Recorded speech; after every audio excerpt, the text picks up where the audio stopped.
अभी हम 3-4 टॉपिक देख लेंगे इसमें। एक देख लेंगे आरटीई के बारे में थोड़ा सा। आरटीई, राइट टू एजुकेशन, ठीक है, एक ये टॉपिक है। इससे सवाल पूछता है और बहुत अच्छा टॉपिक रहा है शुरू से, और विवाद में भी ये टॉपिक हमेशा रहा है। आज़ादी के बाद से लगातार ये टॉपिक विवाद में रहा है हमेशा। बावजूद इसके ये चलिए लास्टली ये हुआ कि अच्छी पहल ये रही कि लागू हो गया, ठीक है। तो लागू हो जाने के पीछे क्या सब पॉइंट है इसमें, इसकी बात तो बहुत पहले हुई थी, लेकिन आरटीई 2009 कहलाता है। जब हम बात करते हैं तो आरटीई खाली नहीं बोलते हैं, आरटीई 2009 बोलते हैं। जबकि 9 में ये सिर्फ लागू करने की बात हो गई थी, संविधान से पारित हो गया था। इसको जो मतलब एक जगह लॉन्च कर देना या इम्प्लीकेशन हो जाना वो 10 में जा करके हुआ था। तो इसके पीछे क्या है, राइट टू एजुकेशन क्या है, 2-3 बड़ी सिद्धांत हैं जिसका इंडिया की कॉन्स्टिट्यूशन में बहुत अधिक महत्व है, जिसमें एक आरटीई है और दूसरा आरटीआई है। खैर आरटीआई से हमको यहाँ पे कुछ लेना देना नहीं है, आरटीआई के बारे में मालूम होगा इतना ही जानना काफ़ी है। राइट टू इन्फॉर्मेशन, हाँ बीपीएससी का जो एग्ज़ाम देंगे उनके लिए मस्ट हो जाएगा, वो आरटीआई के बारे में अच्छे से जानेंगे, ठीक है। इवन उनको तो ये सब भी जानना हो कि नोटबंदी के बारे में, अभी 2000 वाला नोट के बारे में आ रहा है, वो भी जानना पड़ेगा, ठीक है। बहरहाल लेकिन अगर हम सीटेट के नज़रिए से देखेंगे तो हमको उतना इंपॉर्टेंस नहीं है, लेकिन हाँ आरटीई इंपॉर्टेंस हो जाता है। थोड़ा सा आरटीई के बारे में जानेंगे कि आरटीई है क्या, ठीक है, और इसको लोग इतना ज़्यादा स्ट्रांगली शुरू से क्यों लाना चाह रहे थे। मतलब उस वक्त के जो लीडर्स थे, इतना तो कम से कम सब लोग मानते हैं कि पहले के जो लीडर्स थे उनमें और जो आज के लीडर्स हैं उनमें बहुत हद तक अंतर आया है। उन लोगों के लिए पॉलिटिक्स एक तरह से लोगों का भला करने का ही हित सोच के आना था, ये बड़ी बात थी। चाहे आपस में भले मतभेद रहा हो, जैसे अम्बेडकर के बारे में पढ़ते हैं अगर, तो अम्बेडकर जी को महात्मा गांधी से बहुत टशन हो गई थी, एक टाइम था काफ़ी टशन हुई थी, काफ़ी दिन तक था टशन। लास्ट में ये कहे कि एक तरह से देखा जाए तो झुकना पड़ा महात्मा गांधी को ही झुकना पड़ा, हालांकि वो खुद नहीं झुके, उनकी पत्नी आगे बढ़ करके इस मामले को सॉर्ट आउट करी। तो ये सब हुआ है, लेकिन बावजूद इसके दोनों में से कोई ऐसा नहीं था कि अहित चाह रहे थे कोई, ये देखा जा रहा था। आज की डेट में देख रहे हैं तो हर पॉलिटिशियन अपने हिसाब से, ठीक है, चीज़ों को डील कर रहा है। तो उस टाइम में अगर आरटीई आई थी और उसका किया गया था तो बहुत बड़ा महत्व हो जाता है उसका। तो थोड़ा सा लिखेंगे आरटीई है क्या, हेडिंग दे दीजिएगा थोड़ा सा, आरटीई क्या है, ठीक है। आरटीई थोड़ा सा कर लेंगे, आरटीई पूरा एक दिन में ख़त्म नहीं करेंगे क्योंकि उसमें डिफरेंट आर्टिकल्स है बहुत तरह का, जिसके अंदर हम देखते हैं तो ख़ास तौर पर जो हम लोग के सेक्शन का हिस्सा है कि 1 to 5 के लिए स्कूल कितनी दूरी पर हो, स्कूल में टीचर्स कितने हों, स्कूल में फैसिलिटीज़ अवेल कैसी होनी चाहिए, किस एज के बच्चों का दाखिला वहाँ होना चाहिए। अगर यही चीज़ 6 to 8 के लिए हो जाए तो इसमें कितने बदलाव की ज़रूरत है, क्या स्कूल उतनी ही दूरी पर होना चाहिए या दूरी बदल जानी चाहिए। इसलिए कि सिंपल सी बात है, अगर 1 to 5 में बच्चा जाएगा तो बहुत पास में ही जा सकता है, बहुत दूर नहीं जाएगा कोई। अगर आपको मालूम हो जाए कि बहुत टॉप क्लास की स्कूल है, लेकिन कितना दूर है यहाँ से, 50 किलोमीटर दूर, कोई गार्जियन नहीं भेजेगा। 50 किलोमीटर दूर भेजने के लिए गार्जियन को सोचना पड़ जाएगा। तो इसीलिए 1 to 5 में एक आइडियोलॉजी ये भी रखिएगा कि स्कूल जितना से जितना नज़दीक हो, मतलब इतना नज़दीक हो कि फुट स्टेप पे बच्चा वहाँ जा सके। अब ऐसा तो नहीं कि हर घर के बाहर एक स्कूल खुल जाएगा, ये संभव ही नहीं है, हो सकता है ऐसा, कभी नहीं हो सकता है, लेकिन फिर भी एक ऐसा रास्ता जहाँ पर वॉकिंग डिस्टेंस हो या छोटी मोटी सवारियों से या कोई रास्ता निकाल कर पहुँचा सके, गार्जियन अपने सपोर्ट से बच्चों को ले जा सके, एक ये रास्ता तय किया गया, उसके लिए नियम बनाए गए। आरटीई इन चीज़ों के बारे में बताती है कि अगर 1 to 5 का स्कूलिंग होगा तो कितनी दूरी पे स्कूल होनी चाहिए, उसका स्ट्रेंथ कितना होना चाहिए, टीचर का स्ट्रेंथ क्या होना चाहिए, बच्चों का स्ट्रेंथ क्या होना चाहिए, सारी चीज़, प्लस उनके अंदर क्या चीज़ ज़रूरी है जिसको वो पढ़ेंगे। वो एक तो एनसीएफ है जिसका काम है कि वो बताएगी, है ना, और उसके पहले एनईपी है वो बताएगी, एनईपी बताएगी सिलेबस क्या हुआ, एनसीएफ बताएगी इसको लागू कैसे करें, ये सब उसका हिस्सा है। लेकिन आरटीई भी इसको अपने दायरे में रखती है, आरटीई को मान करके ये सारी चीज़ें हम करते हैं, जिसको हम क्या बोलते हैं, राइट टू एजुकेशन, मतलब शिक्षा का अधिकार, ये सरकार देती है। और पहले से जब ये बना हुआ है 6 वर्ष से लेकर 14 वर्ष तक के बच्चों के लिए बना हुआ है, पहले जो बना हुआ है अभी तक आरटीई को तब्दील नहीं हुआ है, संशोधन हो सकता है। संशोधन एक ऐसा पॉइंट है जिसको हम अमेंडमेंट कहते हैं, अलग चीज़ है। जैसे कि बात किया था NEP 2 को लेके, 1986 में बनी राजीव गांधी के टाइम में, और 1992 में उसमें क्या हुआ, संशोधन हुआ। तो जो लगा कि जो चीज़ प्रैक्टिकली संभव नहीं है, नहीं किया जा सकता है ग्राउंड लेवल पे, तो उसमें तब्दीली करना ही पड़ेगा, तो तब्दीली किया गया, ठीक है। तो वो करके उसको लागू कर दिया गया। तो उसके लिए हम नई एनईपी नहीं बोल देंगे उसको, वो अमेंडमेंट का पार्ट हुआ वो। इस तरह का अमेंडमेंट बहुत जगह पे होता रहता है। जितनी भी नीति आया करती है, चाहे नीति आयोग उसको बनाए या इसके अलावा कुछ हो, HRD के अंदर हो या अदर और किसी जगह पे, उसमें बदलाव करना ही पड़ता है। जो चीज़ लागू नहीं हो पाएगी, है ना, पूरे प्रयास करने के बाद भी अगर आप संभवतः उस चीज़ को लागू करने में सक्षम नहीं है, तो आपको कहीं ना कहीं बदलाव की आवश्यकता पड़ेगी उसमें। ठीक है, सपोज अगर जैसे अभी अंग्रेज़ी को लेके कोई भी गार्जियन ऐसा है हमारे बीच में जो अंग्रेज़ी को वैल्यू नहीं देता होगा? कोई भी ऐसा तो कोई गार्जियन नहीं है। भले देहात में रहता हो, शहर में रहता हो, सब जानता है कि अंग्रेज़ी का वैल्यू है। वो कहीं ना कहीं अपने सब्जेक्ट कहने का मतलब क्या है, जैसे आप हिंदू हैं तो हिंदू परिवार में हिंदी की महत्ता है, तो ऐसे नहीं कि उर्दू की महत्ता नहीं है महत्ता, लेकिन वो उर्दू नहीं पढ़ते हैं ना, उनके लिए हिंदी ज़्यादा महत्ता है। मुस्लिम परिवार में कोई मुस्लिम होगा वो उर्दू ज़रूर पढ़ता है, तो उनके यहाँ पे क्या है, हिंदी की महत्ता नहीं, बिल्कुल हिंदी की महत्ता है, लेकिन उर्दू की भी महत्ता है वहाँ पर। लेकिन इन दोनों ही समूह से पूछेंगे, चाहे हिंदू चाहे मुस्लिम, अंग्रेज़ी की महत्ता है कि नहीं, तो बिल्कुल कहेंगे है। हालांकि अंग्रेज़ी बिहार बोर्ड में पास करना कंपलसरी भी नहीं है, तो लेकिन वही बच्चे जो कंपलसरी नहीं है करके अंग्रेज़ी नहीं पढ़ते हैं, 11th-12 में जाने का अंग्रेज़ी पढ़ता है कि नहीं पढ़ता है, तो स्पोकन के लिए पढ़ता है कि नहीं पढ़ता है, और अगर अंग्रेज़ी बोलने आता है तो ज़रूर बोल करके अपना वो थोड़ा सा फोकस बनाना चाहता है कि देखो हम अंग्रेज़ी जानते हैं। तो इतना तो मैच्योरिटी लेवल उसका स्ट्रांग है कि अंग्रेज़ी है, ये मानता है वो। ठीक है, तो अब अगर इसमें आने वाले समय बदलाव होगा कि अंग्रेज़ी कंपलसरी किया जाए, तो अब क्या उसके लिए पूरा एनईपी बदल देंगे हम? फिर नहीं, एनईपी के अंदर कुछ सेक्शन को टच किया जाएगा कि इस पार्ट को हटा देते हैं, ये आर्टिकल है इसमें ये संशोधन करते हैं, ठीक है ना, वो आर्टिकल के हिसाब से हम बदलाव कर लेंगे, उसको हम संशोधन बोलते हैं। जैसे हिंदू मैरिज एक्ट, इसमें क्या था कि हिंदू रिलीजन में जो शादियाँ हो रही थी शुरू से, उसमें क्या था कि कोई विवाद नहीं रहता था, धार्मिक स्तर पर सब ठीक ठाक था। लेकिन धर्म के मानने वाले तो हर तरह के लोग होते हैं, हिंदू में भी 2 तरह के लोग हैं, 4 तरह के लोग हैं, मुस्लिम में भी कई तरह के लोग हैं, कोई अच्छा भी है कोई बुरा भी है। ठीक है, तो किसी एक फैसिलिटी को किसी खास वजह से दिया गया है और कोई उसको मिसयूज़ करके उसका इस्तेमाल करता है, तो धर्म की गलती वहाँ पर नहीं। लेकिन जब मेजोरिटी में होने लगेगा तो सरकार मजबूर हो जाती है, विवश हो जाती है काम करने के लिए।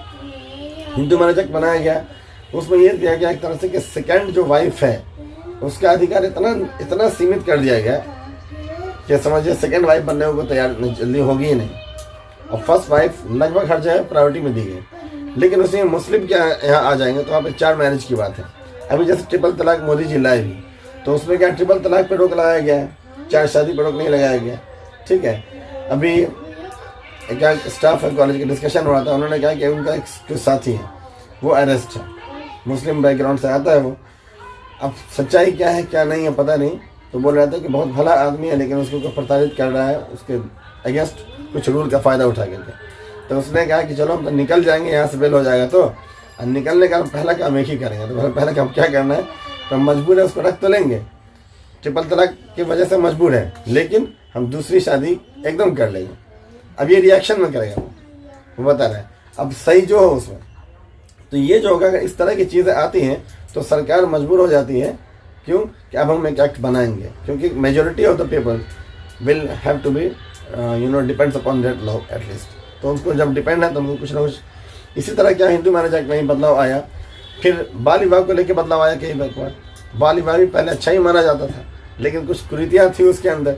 तो इस सब तरह से क्या होता है, अमेंडमेंट करना मजबूरी हो जाती है सरकारों की, और एक बड़े लेवल पे उसको संविधान पारित करके, नियम पारित करके, ठीक है, कम से कम 2/3 बहुमत के साथ ही पारित कर सकते हैं आप उसको। अभी आज की न्यूज़ देख ली, बीपीएससी को लेकर न्यूज़ है, क्या है कि 5 जो सहयोगी दल है महागठबंधन का, वो विरोध कर रहा है। उसमें 39 विधायक है, 39 विधायक का कुछ वैल्यू बनता है। अगर ये विरोध कर देगा तो इस पूरी पार्टी का विरोध अगर हट जाता है तो आपको समर्थन इलेक्शन में क्या होगा, नहीं होगा। तो सरकार भी झुक जाएगी, फुट पे आएगी। दूसरी तरफ है कि कोर्ट में केस भी चल रहा है, कर दिया गया। वो अलग बात है कि थोड़ा पॉजिटिव सरकार इसलिए है कि जब इन लोगों ने केस किया है आज, कल से कोर्ट ही बंद है 18 तक, तो 18 जून के बाद ही को सुनवाई होगी। तो सरकार जब तक बीच में कुछ आराम कर सकती है, आगे जो अब बीपीएससी को रोकेगा नहीं रोकेगा क्या करेगा। तो इन सारी चीज़ों की समस्या जब बढ़ती है तो क्या होता है, अमेंडमेंट की संभावना बन जाती है, यानी कि संशोधन की संभावनाएं बनती है। तो आरटीई को लेकर के जब आज़ादी के बाद से हो रहा था कि शिक्षा एकदम नेसेसरी टूल है, वो सबको मिलना चाहिए। इसमें सारे जितने भी नेता थे वो एक साथ थे उस टाइम में, लेकिन जब सब एक साथ थे तो फिर ऐसा क्या हुआ कि लागू होते होते 2009 आ गया। आज़ादी कब मिली हमको? 1947 में। अब 2009 क्यों आ गया? इतना लंबा समय क्यों खींच गया? नहीं हुआ, बहुत लंबा टाइम हो गया। तो इसके पीछे का जो रीज़न है इसमें लिखे, सबसे पहले लिखेंगे आरटीई है क्या। एक हेडिंग डाल दीजिएगा, आरटीई क्या है। शिक्षा के महत्व को ध्यान में रखते हुए, हाँ हेडिंग हो गया, शिक्षा के महत्व को ध्यान में रखते हुए राज्य के नीति निर्देशक तत्व, महत्व को ध्यान में रखते हुए, ध्यान में रखते हुए राज्य के नीति निर्देशक तत्व, संविधान के अनुच्छेद, नीति निर्देशक तत्व, नीति निर्देशक तत्व एवं संविधान के अनुच्छेद 45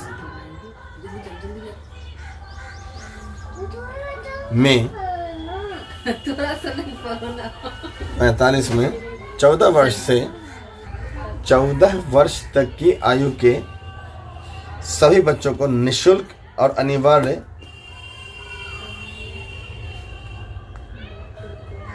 शिक्षा देने की बात कही गई है। शिक्षा देने की बात कही गई है।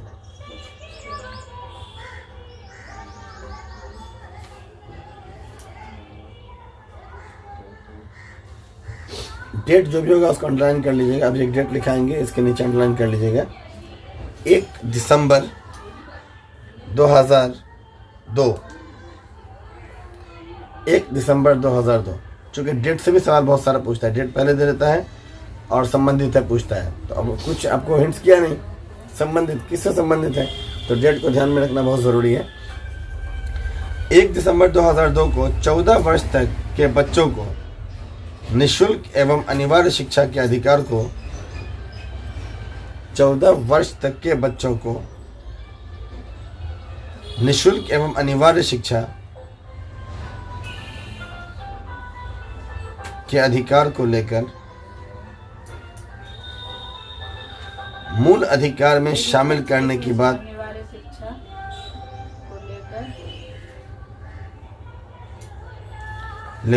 अधिकार को लेकर है ना, मूल अधिकार में शामिल करने की बात कही गई।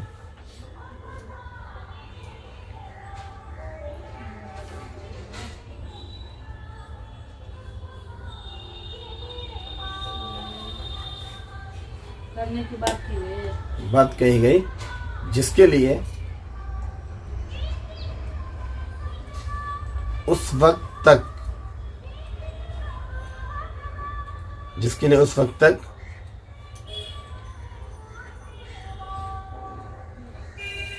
जितने संशोधन हुए थे संविधान में,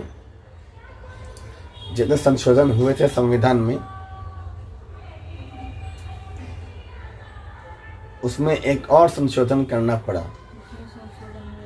संविधान में, हमारा जो कॉन्स्टिट्यूशन ऑफ इंडिया है ना, उसके अंदर संशोधन करना पड़ा। संशोधन कितना नंबर होता है ये भी याद रखिए, 86वां, ये ध्यान रखिएगा। हाँ, 86वां संशोधन, 86वां संशोधन अधिनियम 2002 में पारित किया गया। 2002 में पारित किया गया। ये डेट सब बहुत महत्वपूर्ण है, इसको ध्यान रखिएगा। 86वां संशोधन अधिनियम 2002 में पारित किया गया। ठीक है, पूछता नहीं है। अब यहाँ पे ध्यान दीजिएगा, 2-3 फैक्ट है यहाँ पे। सबसे पहली बात है कि 3-4 सवाल एकदम डायरेक्टली बन सकता है, एकदम आपके अपने आप निकल जाएगा। पहला सवाल ये कि किस एज से किस एज के बच्चों के लिए बात कही गई थी आरटीई में? 6 वर्ष से 14 वर्ष। पक्का पता है, कोई दिक्कत नहीं।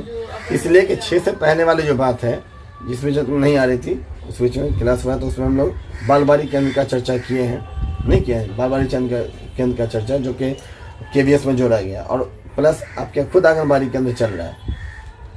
तो उसका आइडिया होगा। नहीं तो आपने कहा चल रहा है, हाँ वो NEP में 5+3+3+4 वाला ये है, तो पहला वाला जो 5 है उसी में आंगनबाड़ी को अटैच कर दिया गया। अभी जो चल रहा था पहले से अभी तक जो चल रहा है वो तो आंगनबाड़ी में होता था ना 3 से 6 साल, तो उसके बाद से ही अधिकार वो तो फ्री था ही ना, चल ही रहा ना, लेकिन उसको लेकर नहीं बात करना है। 6 से लेकर 14 वर्ष तक के लिए ये बात हुई। पहली चीज़, पहला पॉइंट ये याद रखेंगे कि RT 2009 में जो बात कही गई, पहला चीज़ क्या है, पहला पॉइंट यही है कि 6 वर्ष से 14 वर्ष के बच्चों के लिए, नंबर 1। नंबर 2, इसका जो मतलब ये है कौन सा अनुच्छेद है ये, तो 45 अनुच्छेद, शुरू से 45 अनुच्छेद में है।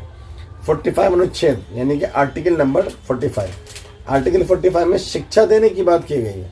फ्री शिक्षा नहीं है, वहाँ शिक्षा है, सबको शिक्षा मिले, ठीक है। हम कह रहे हैं तुम अपना घर बना लो, ठीक है बना लो, लेकिन फाइनेंस कहाँ से होगा, वो कोई नहीं बोल रहा है, सरकार देगी तब ना। कौन नहीं चाहता पढ़ाना। अगर मान के चलो तुम्हारे पास 100 रुपये का इनकम है, इनको 1000 का इनकम है, इनको 1 लाख का इनकम है, तो क्या तीनों की नेसेसिटी एक सी होगी? कभी नहीं होगी, अंतर होगा ही। तो डेफिनेटली अब उस अंतर को मिटाना है तो उसका एक ही रास्ता है, सरकार बीच में आ जाए। तो सरकार के पास तो जो फंड है वो सबके लिए फ्री हो जाए, आ जाओ ले लो। तो उसमें यह था कि भाई 45 में डाले हैं, इससे फ्री शिक्षा कहाँ मिल रहा है। बात हो रही थी कि निःशुल्क शिक्षा, तो निःशुल्क तो फ्री होता है ना, तो इसके लिए 45 में नहीं होना चाहिए, इसीलिए अमेंडमेंट की बात आ गई। बिना अमेंडमेंट किए तो होता नहीं बदलाव। आप क्या नया संविधान लेके आओ तो नहीं होगा, संविधान तो वही रहेगा, बदलाव करना पड़ेगा। तो उस वक्त तक 85 संशोधन हुआ था, उसके पहले तक। अगर घुमा फिरा के पूछा, नहीं पूछा है, खुदा न खास्ता पूछा अगर कि बताइए जिस वक्त RT 2009 में 1 दिसंबर 2002 को जो मतलब 86वां हटा दे, गोल कर दे, वहाँ से सीधे कह दे कि उस समय जो संशोधन किया गया, उस संशोधन के पहले कितने संशोधन हो चुके थे, एकदम कंफ्यूज करने वाला होगा। जो कि पूछा हुआ नहीं है, बच्चा रटे रहेगा 86, सीधे 86 मार देगा। ऑप्शन में देता भी ऐसा ऑप्शन जहाँ कंफ्यूज हो जाए बच्चा, वो 86 भी लिख देगा, 85 भी लिख देगा, कुछ और। तो जब 86वां हुआ था तो पहले कितना रहा होगा? 45 क्या होता, आर्टिकल हुआ, संशोधन की बात करना है। उस वक्त तक संशोधन 85 हुआ था, तभी ना 86वां होगा। 86वां होना है। अगर 1 दिसंबर 2002 को ये हुआ तो उसके पहले कितना हुआ होगा? 85। ये पूछा नहीं है, मगर हाँ माइंड सेट रखिए कि अगर 86 ये है तो पहले 85 ना होगा। घुमा फिरा कर सकता है। BPSC वाला तो ये सब काम करता है, और भले सीटेट नहीं करेगा उतना, लेकिन BPSC वाला करेगा तो वही सब काम करेगा, उसको वही सब करने में ठीक रहता है। क्वेश्चन को इतना ट्विस्ट करता है कि सेम क्वेश्चन लगता है नया हो गया कुछ, ये क्या पूछ रहा है। तो बहरहाल 85 संशोधन उसके पहले हो चुका था, 86वां संशोधन होने की बात हो गई। ये संशोधन किस लिए था? अगर ये पूछ दे कि 86वां संशोधन जो RT 2009 में किया गया, 86वां संशोधन जो RT 2009 में किया गया, ये किस लिए किया गया था? सिंपल है, किस लिए किया गया था? निःशुल्क एवं अनिवार्य शिक्षा, 2 वर्ड है। निःशुल्क खाली बोल के नहीं काम चलेगा, निःशुल्क और अनिवार्य बोलेंगे तो दो अर्थ आता है।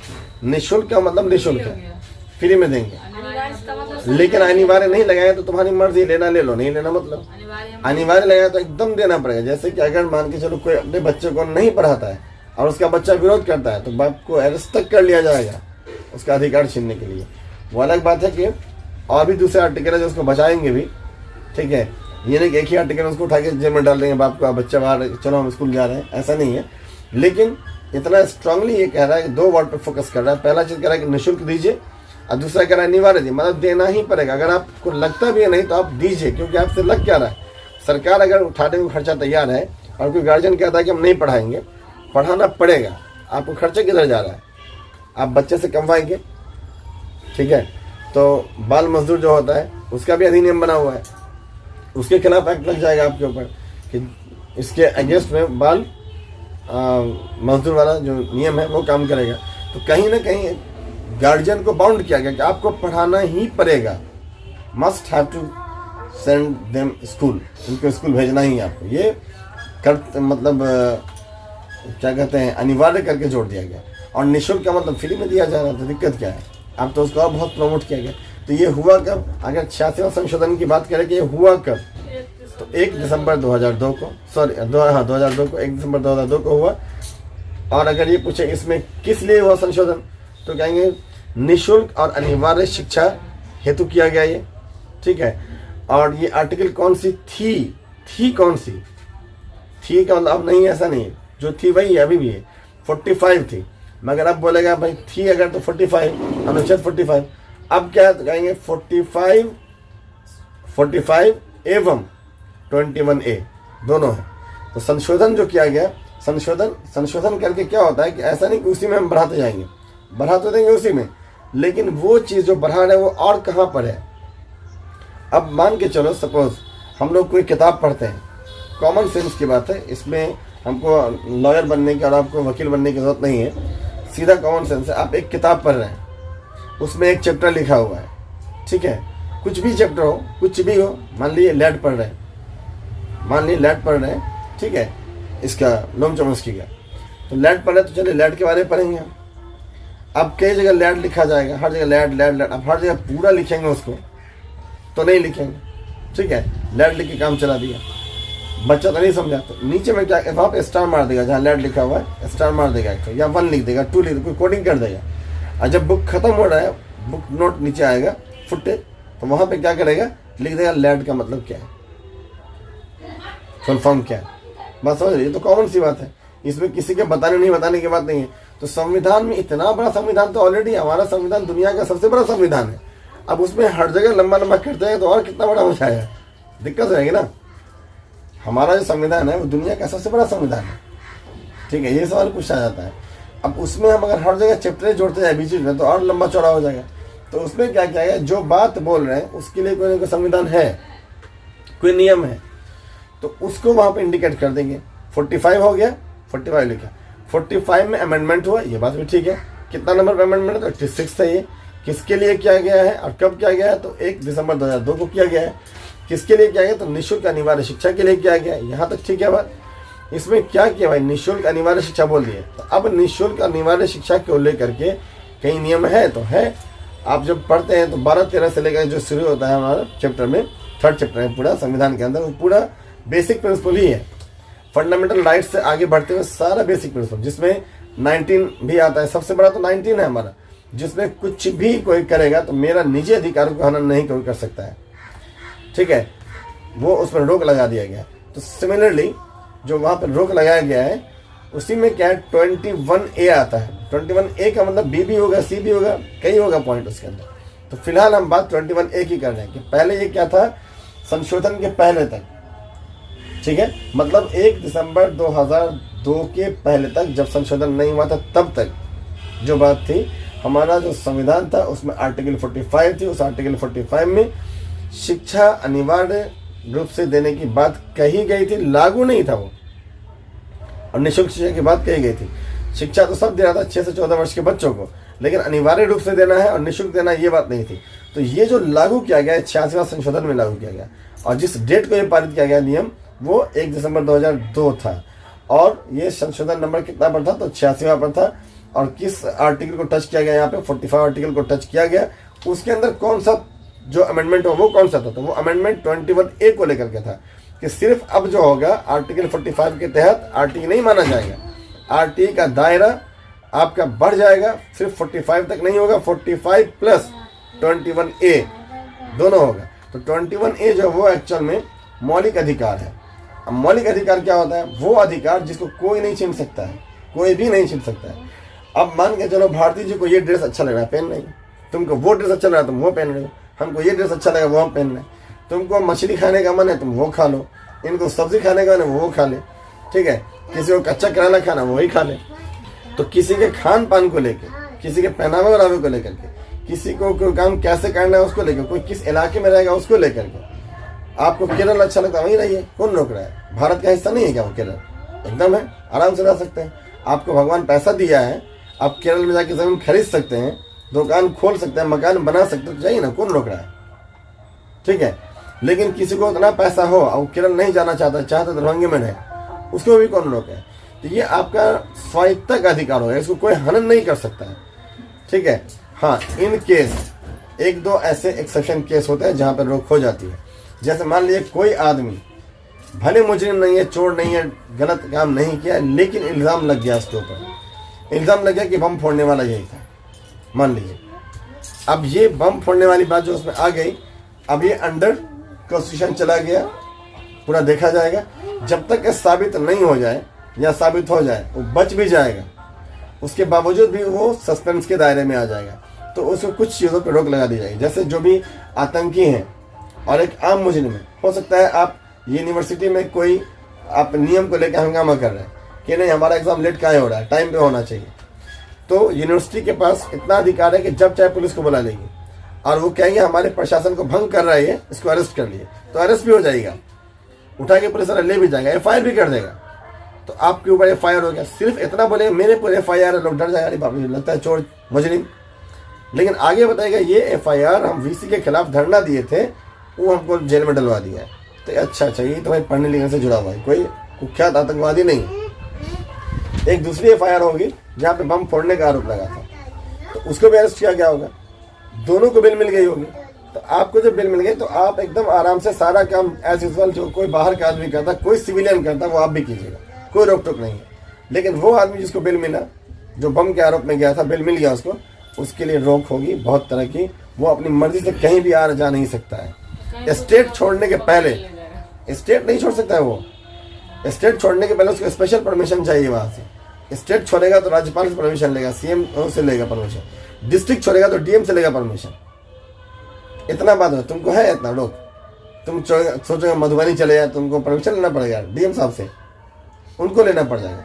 तो ऐसा कुछ रीज़न है ऐसी मजबूरी में, नहीं तो रेस्ट ऑफ जितने भी आदर नागरिक हैं उनको पूरी छूट दी गई है। हम अपने आधार पे, अपनी शौक से और अपने कैपेसिटी के अनुसार, शौक ही होना काफ़ी नहीं, कैपेसिटी भी होगा ना, ठीक है, अपनी क्षमता, अपनी कैपेसिटी, अपने शौक के आधार पे, ठीक है, अपनी हॉबी के हिसाब से आप किसी भी इलाके में कोई भी ड्रेस, कुछ भी खान पान खा सकते हैं, पी सकते हैं, रह सकते हैं, कुछ भी कर सकते हैं, जो आपको संविधान इजाज़त देता है, उतना एक अधिकार है, उसमें कुछ नहीं।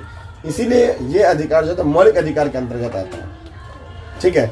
जैसे कॉमन टेंडेंसी हमारे यहाँ होता है कि अगर कभी पुलिस वाला आता है, खासतौर पे गांव देहात में ज़्यादा इन चीज़ों को देखा जाता है, शहरों में भी है, पुलिस वाले के आने का मतलब अपने आप में बहुत बड़ा नेगेटिव साइन है ये, ठीक है। एक चीज़ वो नेगेटिव है, वो तो अपनी जगह, पुलिस वाले भी कुछ ज्यादती करते हैं, गाली गलौज सब यूज़ कर लेते हैं कहीं जाते हैं तो। नियम तो हमको गाली बोलने का अधिकार नहीं है। एक आदमी तब तक डर सकता है जब तक उसको अधिकार का नहीं पता है। अगर पुलिस वाला खुल के अगर आपको गाली गलौज कर रहा है और आप समाज के अंदर ये नहीं बोल रहे कि बहुत बड़े पैसे वाले आदमी है या बहुत नामचीन आदमी है या बहुत लोग जानता है आपको, उतना बड़ा आदमी होना काफ़ी नहीं, इतना भी काफ़ी है कि आपको लोग इस नाम से जानता है कि हाँ भाई अपने काम से मतलब रखता है, ठीक ठाक आदमी है, न किसी से लेना है न किसी से देना है। जैसे मान लिया अभी अविनाश जी है, तो इनका कोई बहुत बड़ा इंस्टीट्यूट खुला हुआ है ऐसा तो नहीं है, मगर 1-2 होम ट्यूशन, 3-4 होम ट्यूशन पढ़ाते होंगे, तो जो 2-4 लोग होगा मोहल्ले का, वो इतना तो जरूर जानता होगा ना कि बंदा इतने बजे कहीं जाता है पढ़ाने के लिए, इतने बजे कुछ करता है, बाकी रूटीन वर्क क्या होता है, घर में डालना, बैचलर डालना, ये चीज़ लोग जान रहे हैं। इतना के बेस पर ये साबित होता है कि आप एक आम नागरिक तो हैं। मौलिक अधिकार आम नागरिक के लिए ही दिया गया है, उसी को छूट मिली है। यहाँ पे बड़े लोगों को तो बहुत सारी छूट मिलती है, उनको विशेष अधिकार मिला हुआ है, उसको आम नागरिक का अधिकार क्या चाहिए। जिसके पास 6 गार्ड होगा उसके पास आप पहुँच भी सकते हैं, पहले परमिशन, ऑफिस में जाने के लिए परमिशन, फोटो जाएगा, लेंस चेकअप होता है पूरा, वहीं से CCTV फुटेज वहाँ पहुँचा दिया जाता है और फैक्स मशीन से निकला ये फोटो है सर, ये आदमी है, ये बोल रहा है कि भाई है, अच्छा अलाउ करो तो आने देगा। इतना कंडीशन है, उसको क्या मौलिक अधिकार चाहिए, उसको तो सारा अधिकार मिले हुआ है। लेकिन आम आदमी, मौलिक अधिकार का दायरा ये रखा गया कि एक आदमी जो ऑन फुट है, जिसका कोई अधिकार मतलब विशेष अधिकार का मालिक वो नहीं है, उसको इतना छूट दे कि आराम से चले। जैसे अगर रोड पे हम चलने की बात करें ट्रैफिक लाइट की, तो सबसे बड़ा अधिकार किसको मिला हुआ है? उनको मिला हुआ जो पाँव पैदल चलते हैं। कार वाला तो जाके थूक उड़ा देगा कहीं पर, तो उनको बोलेगा पेडेस्ट्रियन के लिए एक बाज़ाब्ते आपको रास्ता बनाना पड़ेगा, पेडेस्ट्रियन के लिए बनता है ना, रेड लाइट में ही पेडेस्ट्रियन का रास्ता बनता है। इवन बीच रोड काट के देखो, ज़ेब्रा क्रॉसिंग में जो कलर किया था वो क्या है, ओनली फॉर द पेडेस्ट्रियन। चलती है सारी गाड़ी उस पर, नो डाउट, लेकिन जब रेड लाइट चलती है तो सबको रुकना पड़ेगा। और पहले जब तक ये आम पब्लिक जो पाँव पैदल वाली है वो क्रॉस नहीं कर जाए रोड, कोई गाड़ी नहीं क्रॉस कर सकती है, उसको रोक देता है। मतलब ठीक वैसा ही होना, जब हम लोग गाड़ी से जाते हैं और ट्रेन आती है तो घूमती गिरा दिया जाता है, पहले ट्रेन जाएगी तभी हम जाएंगे, तो वो विशेष हो गया ना। तो इसी तरह आम नागरिक कितना विशेष है कि उसके लिए सब गाड़ी को रोक, चल तू इधर ठहर, तू इधर ठहर, पहले इन लोग को निकाल, इतना अधिकार दिया गया। अब ये कहो कि कोई उसको यूज़ नहीं करे, नहीं माने, दादागिरी करे, तो उसको संविधान से नहीं जोड़ेंगे, वो नैतिक तौर पे होगा वो। मौलिक अधिकार में सारी चीजों को दिया गया कि एक आम आदमी के जीने के लिए सिर्फ खाना पीना पहनना ओढ़ना नहीं है, शिक्षा भी है, सब कुछ है। जितना भी आपका जीवन से जुड़ा संबंधित अधिकार है, जिसके बिना पे हमको जीने में दुविधा होगी या जिसके हिसाब से जीने में सुविधा होगी, तो सुविधा लेने का अधिकार मिला है। और हर आदमी का, हर नागरिक का है, उसको अधिकार दिया। तो मौलिक अधिकार में शामिल कर दिया गया। तो ये कहेगा कि सरकार से आप दावा ठोक कर कहेंगे हमको अधिकार चाहिए, यहाँ पे स्कूल क्यों नहीं है। जैसे मान लीजिए आपके इलाके में 1 से लेकर 5 का जो स्कूल है वो हर 1 किलोमीटर से 2 किलोमीटर के बीच होना ही चाहिए, आगे लिखाएंगे इसमें। अगर स्कूल नहीं है तो हम क्या करें, भाई होना तो चाहिए लेकिन नहीं क्यों। आप जाइए, आपका कोई तो MP होगा, MLA होगा, उससे सवाल करें हमारे यहाँ क्यों नहीं है स्कूल। आप सवाल लगाइए, RTI डालिए, उसको देना पड़ेगा वहाँ पे स्कूल नियमतः। जैसे करे, जो भी करे, उसको क्या करना पड़ेगा, उसका काम, मेरा काम थोड़ी ना वो, लेकिन स्कूल वो देगा। ठीक है, ऐसा सिस्टम प्रोवाइड किया गया है। तो वो मौलिक अधिकार में जब शामिल कर देगा तो RTI बहुत स्ट्रांग हो गई कि मतलब 6 से 14 वर्ष तक के बच्चों को एक तो शिक्षा मिलेगी, दूसरा निःशुल्क मिलेगी, तीसरा अनिवार्य रूप से मिलेगी। और ये 86वां संशोधन में पारित हुआ, 1 दिसंबर 2002 को पारित हुआ। ठीक है, क्लियर है, कोई डाउट इसमें है? ठीक है, अब चलते हैं आगे, लिखिएगा। इसके अंतर्गत आने वाली, उसी में है। हाँ, इसके नहीं उसी में लिखो ना। इसके अंतर्गत आने वाली मुख्य बातें RTI 2 से 3 दिन में खत्म करेंगे, दिन में नहीं करेंगे, इसलिए ताकि उतना आपको याद भी कर लीजिए। अब फिर कोई दूसरा टॉपिक लेके चलेंगे, जैसे मैथ पेडागोजी लेके चलेंगे। ठीक है, सब चलता रहता तो थोड़ा सा डिफरेंस अच्छा रहता है, एक ही में करके ठीक नहीं है ना, पढ़ने में मन नहीं लगेगा। और हाँ, तो अलग है तो सब चीज़ थोड़ा सेक्शन देख भी लेगा। टेस्ट लेने के लिए मेरे पास मटेरियल भी हो जाएगा, नहीं टेस्ट लेने के लिए मेरे पास मटेरियल भी रह जाएगा, तो हम तरह तरह। हालांकि टेस्ट जब भी लेंगे तो जो पढ़ाएंगे उससे हट के पढ़ाएंगे, टेस्ट हो जाएगा।